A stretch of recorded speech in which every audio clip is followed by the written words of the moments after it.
Today gagawa tayo ng coffee mango graham cake. So guys, tara, ito na yung mga ingredient niya. Umpisa na natin yung paggawa nito. Umpisa na natin yung ating coffee mango graham cake. So meron tayo dalawang Nestle cream, lalagyan na natin.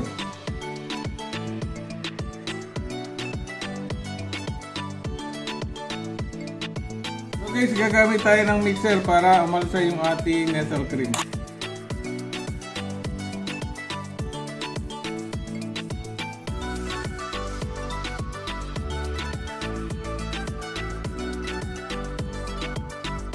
Okay, so after 2 to 3 minutes, nag-double size na yung ating cream.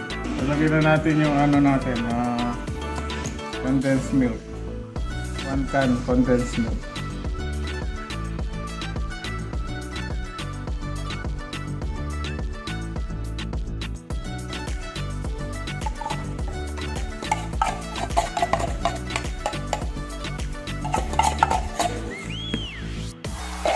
Then nahaluin na natin siya, no?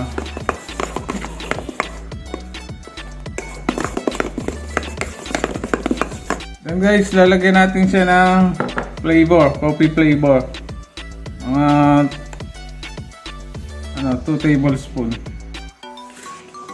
Para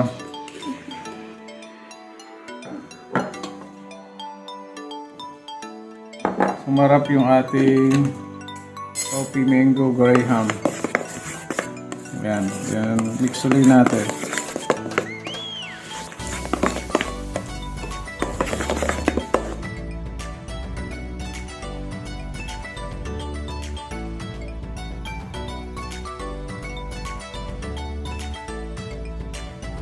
So guys, ginamitan ko siya ng mixer para mas mabilis siyang ma-mix.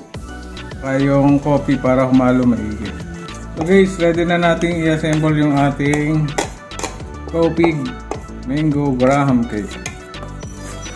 So, tara, mag-assemble na tayo. So guys, i-assemble na natin yung ating graham. So, ito yung ating ginamit, yung Ribisco graham. Wala kasi tayong mabiling yung dati natin ginagamit na brand. So, maglalagay na tayo ng ating filling. Ayan. I-spread lang natin din sa pinaka lalim. Okay, bago natin ilagay itong ating biscuit sa container, ibabasahin muna natin siya ng milk, no? Ayan. Para ang purpose nito, para malambot yung ating no? Ayan, lalagay na natin. Ayan.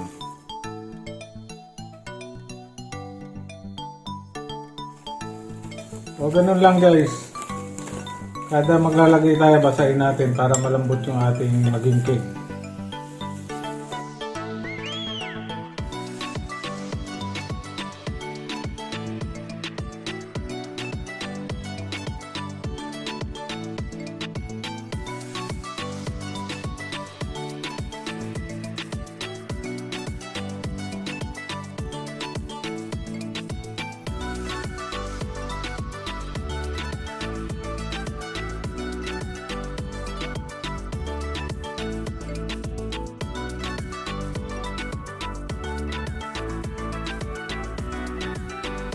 Yan yung mga gilid.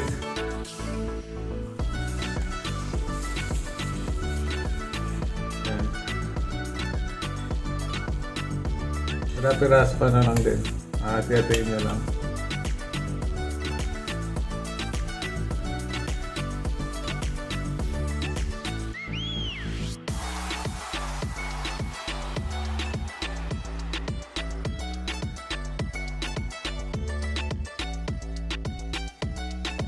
Pagkatapos nito, maglalagay ulit tayo ng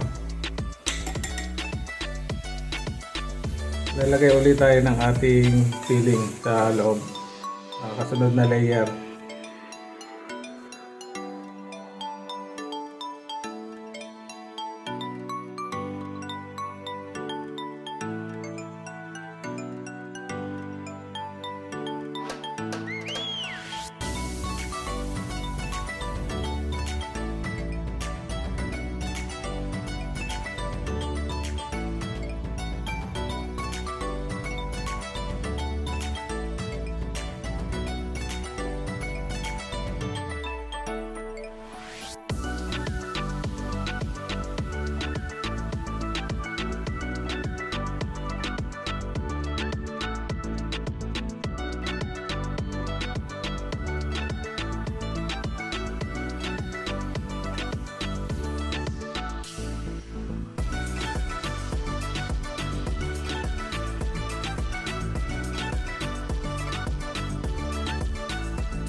So guys, lalagay na natin lahat yung ating filling, no? Yung sa ating ano. Kasi last na ano na yun eh. Last na layer.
So, nilagyan natin ng clean wrap yung ating container para ilagay na ito sa ating chiller kasi walang cover itong ginamit natin na ano. Pero kung meron kayong mga Tupperware, yung cover na lang ang gamitin nyo. So guys, lagyan na natin ito sa chiller overnight para sumarap yung ating coffee mango graham cake. So guys, titikman na natin yung ating coffee mango graham cake. So, kuha tayo ng isang slice. Then, lagay natin dito.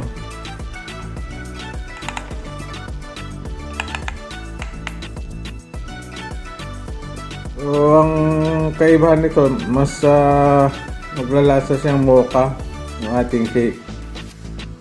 Mas lalo siyang sumasarap. So, dun sa mga mahilig na kumain ng ano, magugustuhan nyo to kasi masarap talaga siya, no? Ayan.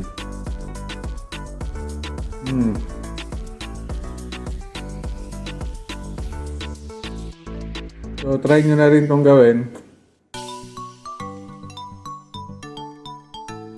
So guys, kung nagustuhan nyo itong ating video na to, please like and subscribe to my YouTube channel. Ingat po and God bless.